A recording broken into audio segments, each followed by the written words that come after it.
नहीं है। तो आइए पहला श्लोक गीता का कौन बोलते हैं? धृतराष्ट्र बोलते हैं। यहाँ पे भी एक बड़ी अच्छी जो है बात है। देखिए, हम जीवन में स्वभाव हमारा अशुद्ध है, इसका मतलब क्या है? अशुद्धता का मतलब समझा देता हूँ थोड़ा सा। हमारे स्वभाव में राग और द्वेष होता है, सबके, हम सबके। हम किसी से तो क्या करते हैं? बहुत ज़्यादा राग करते हैं। अब प्रेम मत कहो उसको, राग ही कहो उसको। प्रेम तो अलग चीज़ है, हालांकि इसको प्रेम कह देते हैं अपन। और या किसी से हम क्या करते हैं? ये स्वभाव की अशुद्धता है। जिससे हम राग करेंगे उसके दुर्गुण या बुराई हमको, और जिससे द्वेष करेंगे उसकी अच्छाई हमको नहीं दिखेगी। लेकिन भक्त जो है और भगवान, इनको कोई बुराई नहीं दिखती जगत में। ये जानते हैं ये स्वभाव के वश में है। ये कुत्ता है, भौं भौं कर रहा है, ये बिच्छू है, काट रहा है। उनको काटने के बाद भी उससे कोई एलर्जी नहीं होती। और आप इसीलिए आप देखेंगे गीता जैसे ग्रंथ का, जिसका कोई सानी नहीं, उसका पहला श्लोक वेदव्यास जी महाराज किससे बुलवाते हैं? धृतराष्ट्र बुलवाते हैं, जो कि महाभारत की जड़ है। वो तो गीता का उद्घाटन वो कर रहा है। जैसे कि गीता का उद्घाटन किससे करवा रहे हैं? शुभारंभ सत्र वेदव्यास जी महाराज धृतराष्ट्र करवा रहे हैं। तो इसका मतलब हमको भगवान की बात समझ लेनी चाहिए। भाई, हमको किसी से भी द्वेष नहीं करना चाहिए। धृतराष्ट्र अपना रोल निभा रहा है, भगवान की जो भी कोई होगी लीला, हम उससे द्वेष ना करें। हाँ, कुछ कहना चाह रहे हैं? कुछ नहीं। लेकिन देखिए, धृतराष्ट्र भी दैविक संपत्ति से रहित कोई नहीं हो सकता। उसने गीता की दशा और दिशा तो बता दी, बिल्कुल एग्जैक्ट। क्या बता दी? आइए बोलिए श्लोक को। धर्म क्षेत्रे कुरुक्षेत्रे समवेतायुयुत्सवः मामका पांडवा।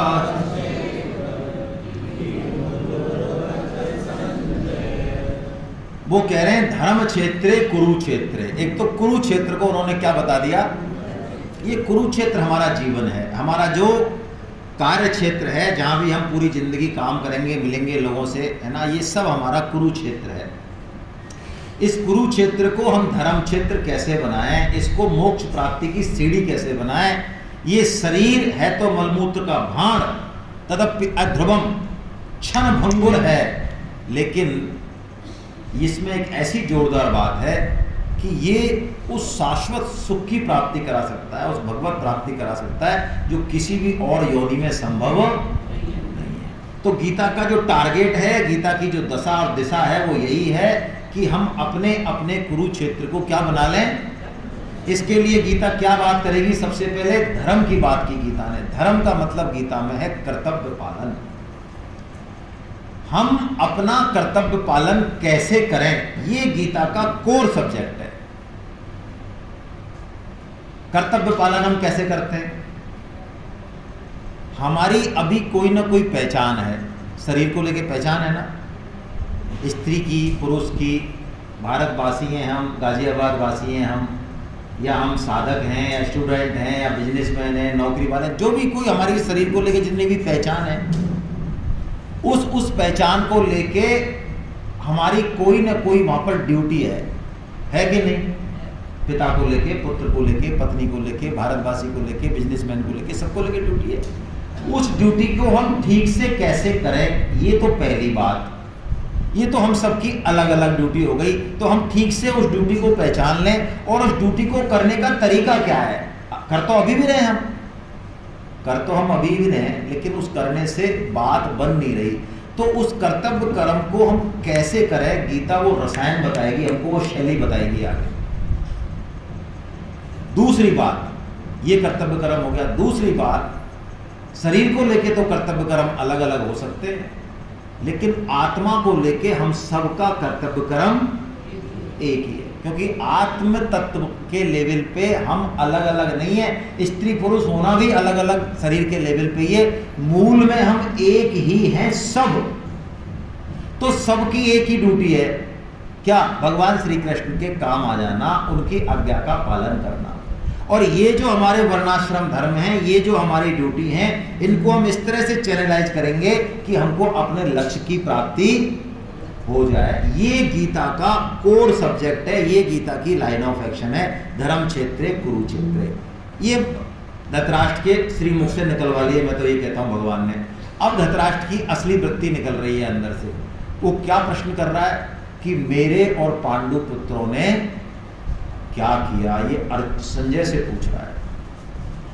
यानी वो पांडवों के पुत्र में, भाइयों के बच्चों में और अपने बच्चों में क्या कर रहा है, भेदभाव कर रहा है।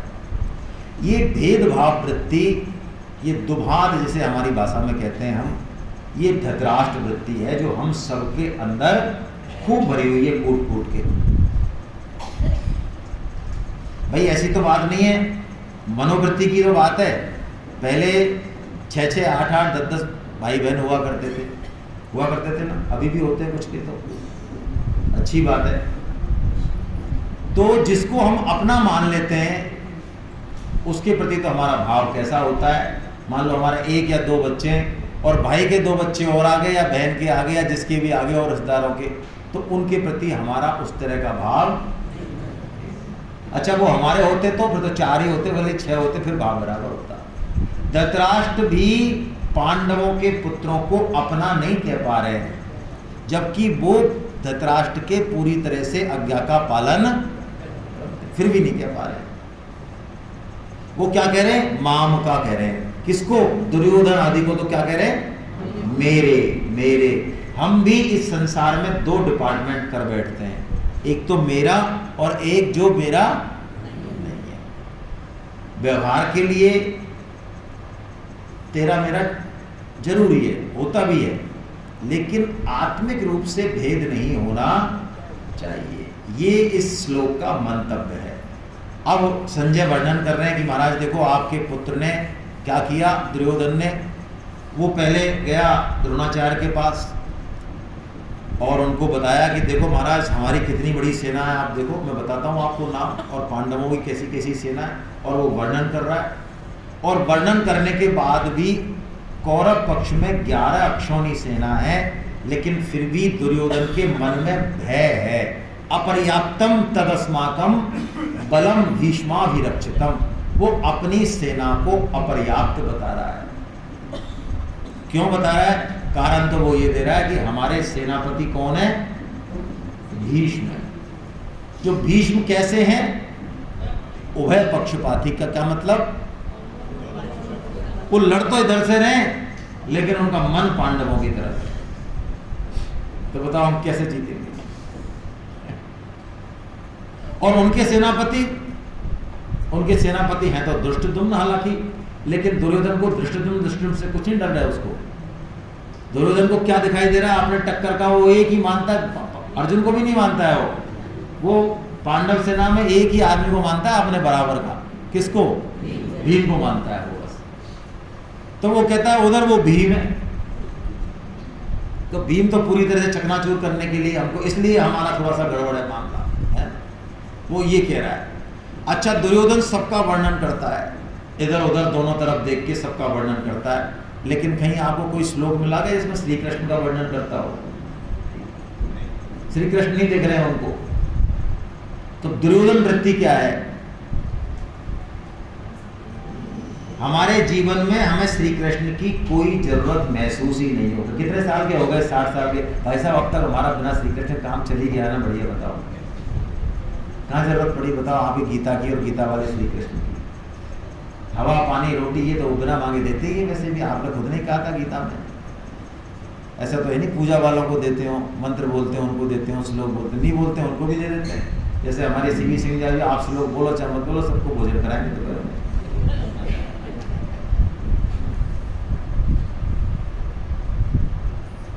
दुर्योधन वृत्ति क्या है आप समझे, असली बात, जिसका श्री कृष्ण में कोई महत्व बुद्धि है, जो जरूरी नहीं समझ रहा है जीवन में श्री कृष्ण को, यही दुर्योधन वृत्ति है। और दुर्योधन वृत्ति होगी तो सर्वनाश होगा, चाहे हम किसी भी कितनी भी ऊंची पोजीशन पर बैठे हों। 11 अक्षौणी सेना होगी तो भी सर्वनाश होगा हमारा। लेकिन पांडव वृत्ति क्या है, अर्जुन वृत्ति क्या है? पांडव वो हैं जो श्री कृष्ण सारथी हैं, लेकिन उनके लिए श्री कृष्ण सर्वोपरि हैं। वो जब तक श्री कृष्ण शंख नहीं बजा देंगे तब तक किसी भी महारथी की हिम्मत नहीं है कि वो शंख बजा दे, क्योंकि सबसे पहले भगवान श्री कृष्ण है, वो पहले उनकी पूजा हो जाए, वो काम शुरू करें तो करें हम। तो जीवन में श्री कृष्ण के प्रति इतनी महत्व बुद्धि रखना, ये अर्जुन वृत्ति है। और देखिए यही है वेदव्यास जी वर्णन कर रहे हैं, भगवान श्री कृष्ण जो है अपना पांचजन्य शंख बजाते हैं, सबसे पहले वो बजाते हैं पांचजन्यम ऋषिकेशो देवदत्तम धनंजय। बोलिए सभी।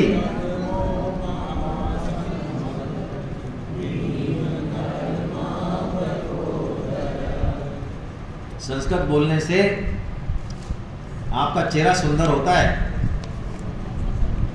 हाँ, मांसपेशियों का बहुत अच्छे तरीके से समायोजन होता है, आपकी बुद्धि और प्रज्ञा बढ़ती है, आपकी भाषा अच्छी होती है, और ये जो मांसपेशी खिंचती है इससे आपका पूरा ओवरऑल जो है न्यूरोलॉजिकल फायदा मिलता है इससे। ये बातें आप गप गोष्ठी कतई मत मानना। यदि आप संस्कृत का वाचन करते हैं अच्छे से, क्योंकि अच्छे से तो धीरे धीरे कर पाएंगे, तो करिए जैसे करना है, लेकिन करिए, ऐसे मत बैठिए। तो देखिए यहाँ पे भगवान कह रहे हैं वेदव्यास जी की पांचजन्य शंख बजाया श्री कृष्ण ने, तो और पौंड्रम शंख किसका है? भीम का है। पांचजन्य शंख सबसे पहले बजा। इसका एक मायना ये भी है कि हमारी 5 इंद्रियां हैं, इन सब इंद्रियों को हम भगवान श्री कृष्ण की ओर मोड़ दें तो पांचजन्य का जो ये मधुर संगीत है ना, ये हमारे जीवन में बजना शुरू हो जाएगा। हम भोजन करें, भगवान का नाम लगे करें, उनको प्रसाद चढ़ावे करें, हम भगवान की कथा ही सुने, हम भगवान का रूप देखें, कैसे सुंदर बांके बिहारी जी हैं, राधा वल्लभ लाल हैं, 7 ठाकुर बैठे हैं यहाँ पे, आपके खुद के ठाकुर हैं, उनको पहनाइए, सजाइए, भोग लगाइए। ये जो अर्चन, ये जो नवदा भक्ति है ना, इसमें से एक भक्ति में भी हमारा मन लग गया, आप मान लीजिए हजारों कष्टों, क्लेशों और दुविधाओं से हम दूर हो जाएंगे। जो हम किसी के बारे में कुछ कहते, निंदा करते, ऊट पटांग काम करते और जो हमको नरक भोगना पड़ता, उन सब से हम बच जाएंगे यदि हम कोई एक वृत्ति पकड़ लें, कोई सी भी। श्रवणम कीर्तनम विष्णु, स्मरणम पाद सेवनम, अर्चनम वंदनम दास्यम, सख्यम मात्म निवेदनम। इन 5 में से 9 में से एक भी हमारे समझ में आ जाए, कोई भी श्रवण की इच्छा हो जाए, स्मरण की इच्छा हो जाए, सेवा पूजा की इच्छा, जो भी भगवान को अपना मानने की इच्छा हो जाए, हे नाथ मैं आपको बोलूं नहीं, कोई भी समझ में आ जाए तो संगीत बज उठेगा। तो अर्जुन, अब भगवान बड़े जोश में है, अर्जुन भगवान को आज्ञा देते मैं यही बोल रहा हूं। क्यों बोल रहा हूं?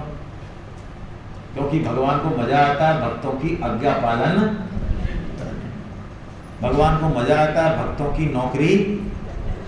हमको भगवान की नौकरी में मजा नहीं आ रहा है, भगवान को भक्तों की नौकरी में मजा आता है। वो कहते हैं ऐसा कोई भक्त हो तो सही जो मेरे को आज्ञा दे दे।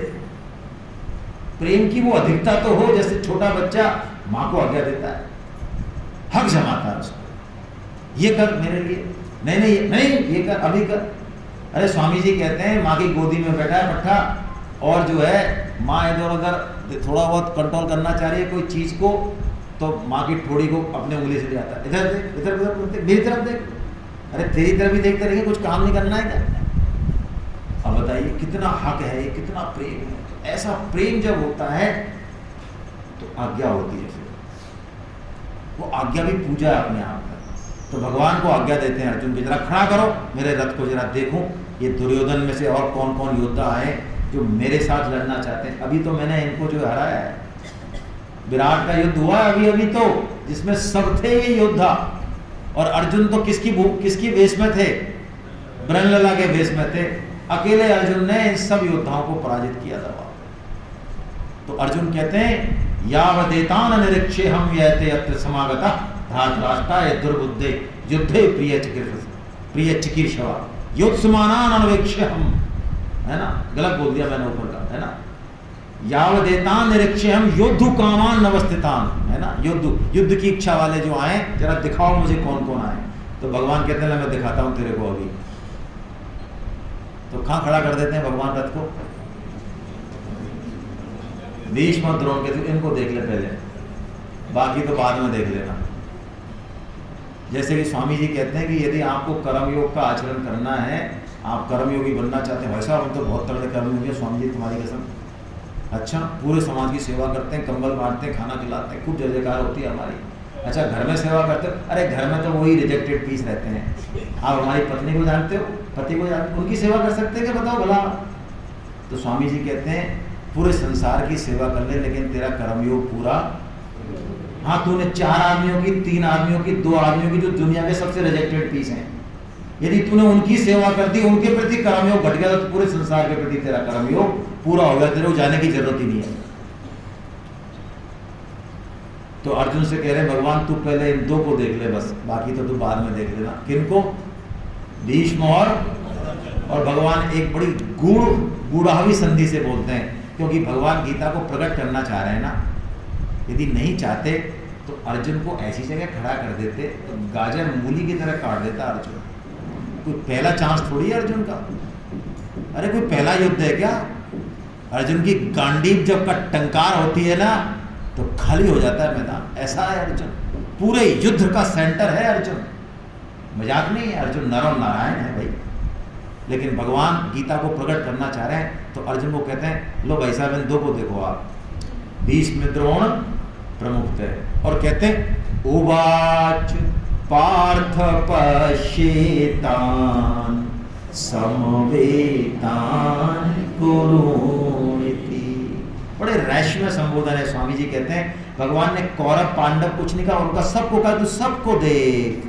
उवाच पार्थ पश्येतान्, भगवान बोले नहीं है डायरेक्ट, अप्रत्यक्ष रूप से संजय के माध्यम से बोल रहे हैं। तू देख जरा इनको, और देखने में बस काम हो गया अर्जुन का। जो दहाड़ रहा था शेर की तरह, वो बिल्ली की तरह म्याऊं म्याऊं। यही हम करते हैं, ज्ञान की बातें करते हैं, बड़ी बड़ी दहाड़ते हैं हम, और जीवन में छोटी सी प्रतिकूल परिस्थिति आती है तो म्याऊं म्याऊं करते हैं। वो लोग करते ही नहीं करते। अरे भगवान एक छोटी सी प्रतिकूल परिस्थिति भेजते हैं, मान लो हमारे आसपास हैं कोई अड़ोसी पड़ोसी के रूप में, कोई और जीवन में कोई दुर्घटना के रूप में, कोई हमारे और है ना, तो उनको हम फेस कर लेते हैं क्या आसानी से। और वैसे हमको सारा कंसेप्ट क्लियर तो है ही, तो गीता का कंसेप्ट क्लियर तो हमको है ही, क्या करने से क्या होता है और क्षमता क्या होती है और भगवान का रूप क्या होता है और कर्मयोग का मूल तत्व क्या है और ज्ञान क्या है और भक्ति क्या है और संसार में कुछ नहीं रखा, ये सब ज्ञान तो हमको है ही ना। तो इन सब के होते भी हम क्या करते हैं, दहाड़ते हैं प्रतिकूल परिस्थिति के सामने भगवान से कहते हैं चल और ला। जैसे भक्त कहते हैं ना प्रभु कुछ नहीं है तो कुछ परिस्थिति नहीं है, और विकट से विकट परिस्थिति में भी मैं तेरा लाख धन्यवाद दूंगा। भक्त ऐसा सिंहनाद करता है, भगवान कहता है ये है भक्त। और हम क्या करते हैं, म्याऊं म्याऊं करते हैं। तो अर्जुन भीष्म और द्रोण को देखते ही एकदम से डिप्रेशन में चले गए, सीवियर डिप्रेशन में चले गए, क्योंकि अर्जुन अंतःकरण तो शुद्ध है उनका, वो कोई राज्य के लोभ से तो लड़ नहीं रहे। उनका कोई ये तो नहीं है कि मैं भोग करूंगा और ये करूंगा और वो करूंगा, ना ना, वो तो इन सब से तो ऊपर जा चुके हैं। उनका अंतःकरण तो शुद्ध सत्य तो नहीं, लेकिन सत्व लेवल पर है। लेकिन वो कहते हैं कि ये राज्य किस कीमत पे मिल रहा है मुझे, इनकी हत्या, किनकी हत्या, अपने ही भाइयों की, अपने रिश्तेदारों की। मिलेगा क्या, राज्य मिलेगा? ना ना ना ना, इस कीमत पर मुझे राज्य, और इसका पूरे का हेतु कौन बन रहा हूं, मैं बन रहा हूं। ओ हो। तो अर्जुन के अंदर 8 डिप्रेशन के लक्षण प्रकट हो जाते हैं। ये 8 डिप्रेशन के लक्षण हम सब में भी कम ज्यादा मात्रा में सब में रहते हैं। जब प्रतिकूल परिस्थितियां आती हैं, कोई बड़ा लक्ष्य मिलता है, जैसे एग्जाम आती हैं, तो बच्चों में बढ़ जाते हैं ये लक्षण, और बहुत ज्यादा बढ़ जाए तो क्या हो जाती है, आत्महत्या हो जाती है। हम में से भी कई लोग कर लेते हैं, समाज में ये बहुत बड़ी बीमारी है। ये थोड़ा सा भी मानसिक दबाव आता है, अपमान हो जाता है, कहीं किसी का कोई प्रतिकूल आचरण हो जाता है हमारे प्रति, तो हमें लगता है जीवन में आगे कुछ नहीं बचा। तो हम ये 8 लक्षणों में से कोई ना कोई लक्षण घटेगा, और उस लक्षण को पहचान नहीं पाते हैं बाकी लोग, और वो अपना डिसीजन ले बैठता है। ये अर्जुन के लक्षण है। कौन कौन से? सबसे पहला, मेरे अंग शिथिल हो रहे हैं, मुंह सूख रहा है, शरीर में कपकपी आ रही है, रोंगटे खड़े हो रहे हैं। ये तो 4। फिर अब ये 4 जब एग्रीगेट होते हैं तो आदमी अपना रूटीन कर्म छोड़ देगा, बिल्कुल गुमसुम हो जाएगा। क्या कर रहे हैं? गांडीव छोड़ रहा है, शरीर में चैन नहीं है, परेशान है, दिख रहा है, अब शरीर अब शकल से दिख रहा है। और चौथी को 7वीं और 8वीं बात, ये अंतिम लक्षण है, मन भ्रमित हो रहा है, कुछ नहीं पता क्या सही है और क्या गलत है। और अंतिम बात, न चे सकनो अवस्था, तुम खड़े होने में भी असमर्थ है, किंग कर्तव्य विमूढ़ है अर्जुन, कुछ नहीं पता। और अब अर्जुन क्या करता है? एकदम से यू टर्न मारता है। जो अर्जुन भगवान श्री कृष्ण को बुला के लेके आया युद्ध के लिए, इनवाइट करके लाया, वो अर्जुन अब भगवान श्री कृष्ण को ऐसे समझा रहा है कि भगवान ये आप क्यों युद्ध कराना चाह रहे हो, हमसे बताओ, हमको क्या मिलेगा युद्ध से? हमको कुछ नहीं चाहिए, हम एकदम से निष्काम हैं, ना हमको राज्य चाहिए, ना हमको जीत चाहिए, हमको कुछ नहीं चाहिए महाराज। वो भगवान श्री कृष्ण को ऐसे बता रहा है अर्जुन जैसे कि इस युद्ध से भगवान श्री कृष्ण को कोई फायदा हो रहा हो और वो युद्ध करवा रहे हो। वो इतने सारे तर्क देता है अपने डिसीजन के पीछे कि मैं ये युद्ध क्यों नहीं, हम भी यही करते हैं जीवन में। शास्त्र या संत कोई बात कहते हैं तो उसको हमको क्यों नहीं करना है, इसके लिए हमारे पास 50 कारण होते हैं। और हमको हमारी बुद्धि से ये लगता है कि हम जो कारण गिना रहे हैं वही वास्तव में। आप गीता प्रचार करते होंगे तो आपको कई लोग बता देते हो, क्योंकि हमें गीता पढ़ने से कोई ज्यादा मतलब नहीं, क्यों नहीं है वो बता देंगे कारण आपको। अर्जुन ये कह रहा है कि युद्ध करने से इतने इतने इतने इतने इतने इतने नुकसान है, इसलिए मैं युद्ध नहीं करना चाह रहा हूं। अपनी कायरता उसको नहीं दिख रही। इस समय जो उसकी ड्यूटी है, क्षत्रिय का जो कर्तव्य है, वो नहीं दिख रहा। अधर्म के जो खड़े हैं स्तंभ बड़े बड़े, जिनसे आगे पूरी वर्ण परंपरा, पूरा समाज और पूरा देश ध्वस्त हो जाएगा, अधर्म और अनाचार बढ़ेगा, और उसका हेतु अर्जुन होगा, वो नहीं दिख रहा। उसको सिर्फ अपनी ममता के कारण वो युद्ध नहीं करना चाह रहा, हिंसा नहीं करना चाह रहा, उसके कारण उसको जस्टिफाई करने के लिए अर्जुन पूरे पहले अध्याय में बहुत सारे तर्क देता है। स्त्रियों के दूषित होने की बात करता है, कुल धर्म की बात करता है, जाति धर्म नष्ट होने की बात करता है, अपने स्वजनों को मारने की बात करता है। और ऐसा कह के संजय कहते हैं अर्जुन अपने गांडीव और उनको रख के और रथ के पिछले हिस्से में बैठ जाता है। ये पहले अध्याय की पृष्ठभूमि है। इस पहले अध्याय में आप देखेंगे भगवान श्री कृष्ण अर्जुन की इतनी सारी बातों के बावजूद भी कुछ भी नहीं बोलते हैं, सिर्फ क्या करते हैं? सुनते हैं, बोलते